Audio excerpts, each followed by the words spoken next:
Bob Goldberg again from UCLA.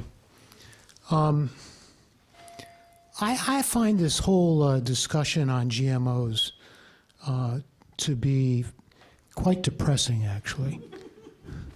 And I say that because I'm probably the only one in this room that has hundreds and hundreds of thousands of acres of canola plants in Canada with my genes in them that have been discovered in my laboratory, which have been shown to produce a 30 to 40% increase in oil. What I find depressing about this discussion is that framing means so much that scientific untruths don't carry any weight.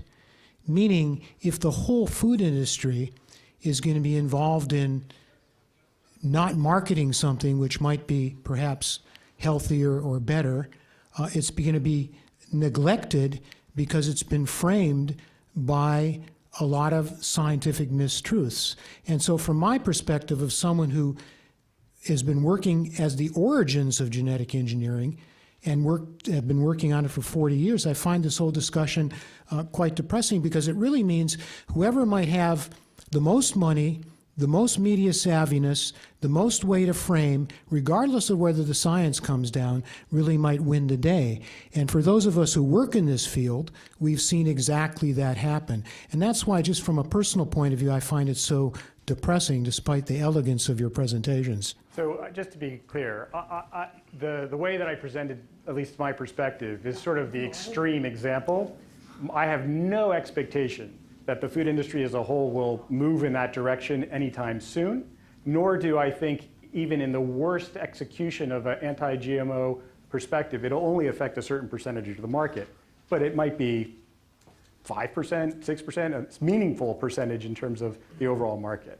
And by the way, in terms of marketing, having marketing truths impacting product communication and purchase, I mean, the cigarette industry has got a pretty long history on how that's been happening. So anyway, Dan.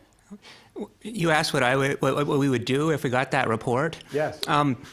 Honestly, I think I would fire that person unless he represented to me what, in fact, is well known, that those numbers don't have any validity when you're trying to actually anticipate what people are going to do as consumers. People, if you ask people whether they think there should be, first of all, people think there is GM labeling. They're surprised to know that there isn't. Any poll you ask people, 80% will say yes.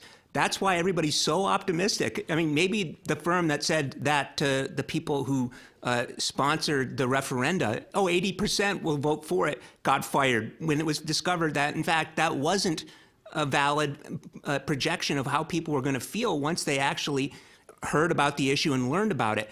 I'm not sure how people would feel when they learn about it, but I know that when they learn about it, they're going to learn about it under conditions that give them an impression completely different from anything the person who's being surveyed under those conditions, who has no idea what you're talking about, is saying. But I also know that firms that prepare those kinds of materials have every incentive to make people like the one we just heard from feel depressed enough to want to do social marketing campaigns. And so you've got to have, I hope you're at least telling them what the actual validity of those studies are. Those studies do not predict what any consumers are actually thinking are going to do. Well, I'm happy, even if we did it, I'd be happy to answer it. Actually, but the thing is, I think that Stephen's point is actually very illustrative of what I was talking about. He is talking about one of the players. I was telling you about the information climate, where you have, academics, you have farmers, you have scientists, social scientists, et cetera, media. They're all players in that information climate. And he's saying that these market research firms are one of the players, and industry will be impacted because they also take shortcuts when making decisions for actually taking business decisions. And the fact that these, independently of the validity of this study, I agree with you. As a social scientist, my first reaction is, I want to see how that study is conducted. In the reality of our world, these studies are used for certain businesses to make decisions. We can disagree, we can say we don't like it, we can say whatever we want. This is the reality, and I think that's the point you were trying to address. There's a couple points, and then I'm so glad you spoke up as you did on the phone. Now we can have this dialogue live in front of a lot of people. So I think you made several points, right? One is that you would fire them, and because it's non-predictive. Well, that means that we wouldn't have a $3 billion+ business because market research in many instances is non-predictive. It's sort of a guide of what's happening in consumer behavior over time that is used for various decisions, whether you like that or not. It's a public company that has doubled its stock in the last 24 months, right? So some market value is derived from that, point one.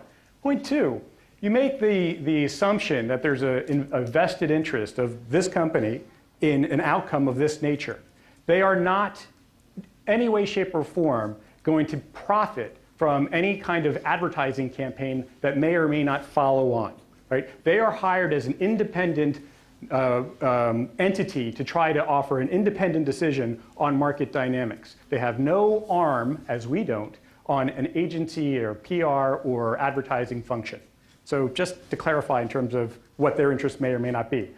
Third point is, if they were continuing over time to offer this kind of information, and it was not useful or seen as useful to marketers, they would cease to exist, right? And they haven't, and nor do I expect them to do so anytime soon.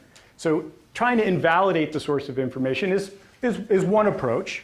The other approach is to, on the merits, say how predictive is the information. I'm not suggesting, as I just said, that it's going to turn the tide of the food marketing industry tomorrow. I'm saying that if I'm the chief marketing officer and I'm reading this information, I'm doing exactly what he's doing. I'm saying, hey, if this thing starts to pop, I need to maybe source differently. I maybe need to label differently. I need to have a PR strategy ready to go, because good Lord knows when consumer opinion turns and becomes vocal, it impacts profit. If you want to reply for a minute, then we'll go to the next question. We've got. I would only have said to fire him if he didn't represent what actually is known, that these kinds of studies will generate these kinds of results in ways that then when you see how people behave in their consumer behavior and referent, if you tell the person that, he can make his own decision. But I'm saying precisely because the person he's talking to is a market actor, I bet that person is actually is not taking that at face value. And you say, what would he do? I bet he would expect that he'd probably discount that pretty severely. Again, I mentioned he didn't take immediate action. It's on the radar screen, and there are contingency plans in the office. But then I think people in this room shouldn't anticipate that all of a sudden these companies are going to be starting to do that.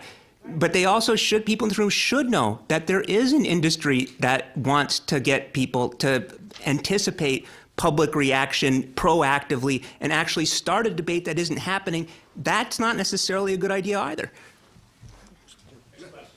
Yeah, interesting. Talk about industry. I'm Bill Pro, and I work for a small company called DuPont.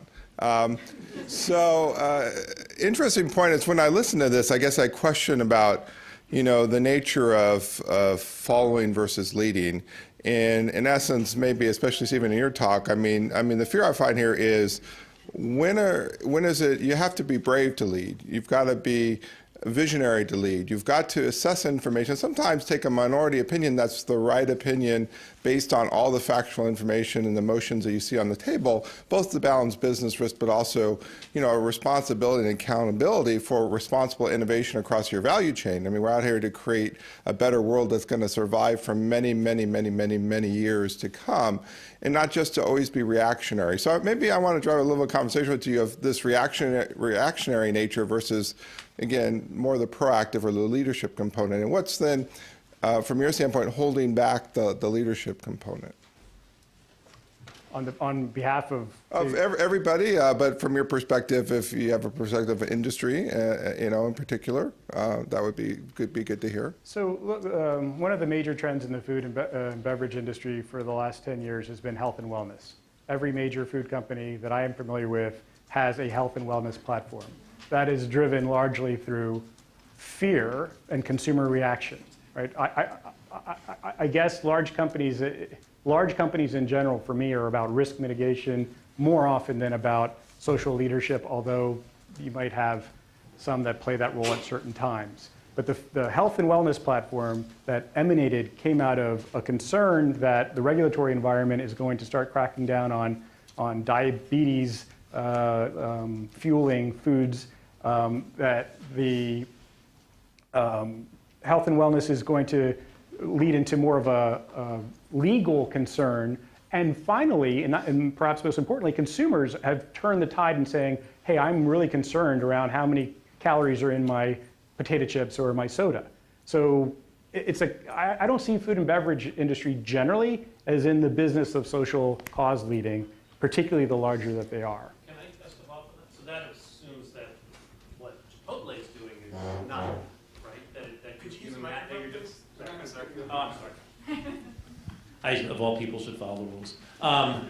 But so the question was, so that defines what Chipotle is doing, which at the time was not, I don't think, right, what everybody was doing in terms of not only GMO, but antibiotics, which I'll bring up later, but is sort of a flip of this issue in some ways. Not leadership. So can you talk about how that fits in? It's a fair challenge. There are market actors. I have based on what their positioning in the market is and what they purport to stand for, that will more readily adopt that social position, right? So in a non-GMO context, you see social issues being adopted by Cheerios around sexual orientation and mixed race marriages. So they sincerely believe that, I'm sure, but they also use that as a platform for their new contextualized relevance of a brand that might be moving off of the consumer relevance scale, right? So yes, it is employed in that regard. The larger the company and the more diversified the company's holdings are, then it doesn't usually happen on a corporate level. It happens on a brand-specific level relative to a specific strategy more often than not. Yeah, and I was going to jump in here, but we're actually going more into the marketing realm than just the pure communication realm. But we should be careful not to put all the companies in the same boat either.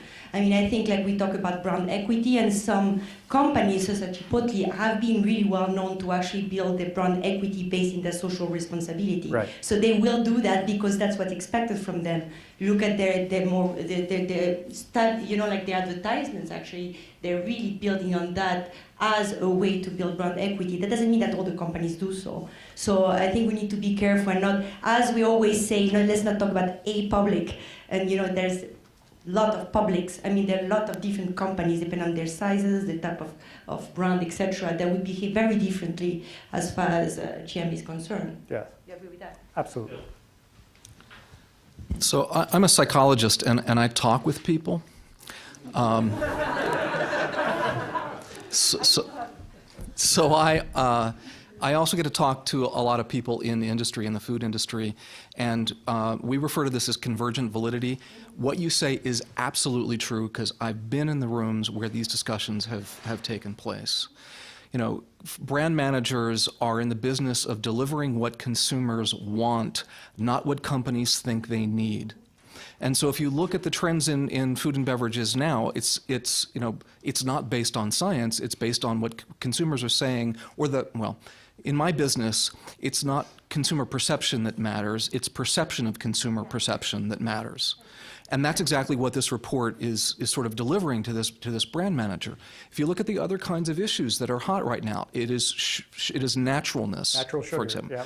It is what is being referred to as clean labels. So a fewer number of ingredients. Hell, there's no science behind that. It's all consumer perception. So what you say is absolutely correct. And to build on that, and going back to what I was saying, that will reinforce your point, is that why it's very important to keep in mind that whatever we're talking about as far as controversy have to be put back into a specific social, cultural, political context. What's happening right now and the decisions that the company are making are because exactly what you're saying, Bill, because right now the new green, right, is natural, fewer ingredients, and portraying that because the consumer wants that. And that's, right now, we may not like it, that's the way it is. There's more questions? So, no, it's fine. a couple of quick thoughts as moderator. One is, in terms of Bob's question, we'll maybe talk about some slightly less dispiriting things when we get to our panel this afternoon. So, two things. One, in terms of what was just said, I mean, so it's not science, perhaps, but there are experts, right, people are going to, right? So Michael Pollan or someone like that, right? It's not, so there's somebody driving it who's got some kind of status that presumably, even though Pollan's a journalist, in some sense is, people are feeling is somehow connected to science. I mean, it fits with what's already been said here today. I'll let you guys have a chance to comment on that in a second. And the other, just picking up one thing Dan said, aside from, that's definitely true, aside from the particulars, that's often overlooked, what the public thinks is already required is so much greater than what actually is. So I know that, for example, in climate, when we're talking to people about regulating CO2, they are stunned that there's not already a regulation, right? I mean, so a lot of perceptions are based on, now you can argue that whether some people may think that's because they think we're already overregulated, and some may think that because they, even though they think we're underregulated, so there's still political issues there. But this question of the public's perception of the status quo is so different in many cases, and that people often forget to ask that. So I was glad that Dan had brought that out. Any more thoughts before we go to the next panel in terms of this, this notion of that even these non-scientific attitudes are being validated to some degree by people who are considered to be experts and have some kind of authority? I think it comes back to one of the points we're trying to make, is like when I was telling you that the content of the messenger, you know, of the message is to some extent less important the trust you have in that messenger.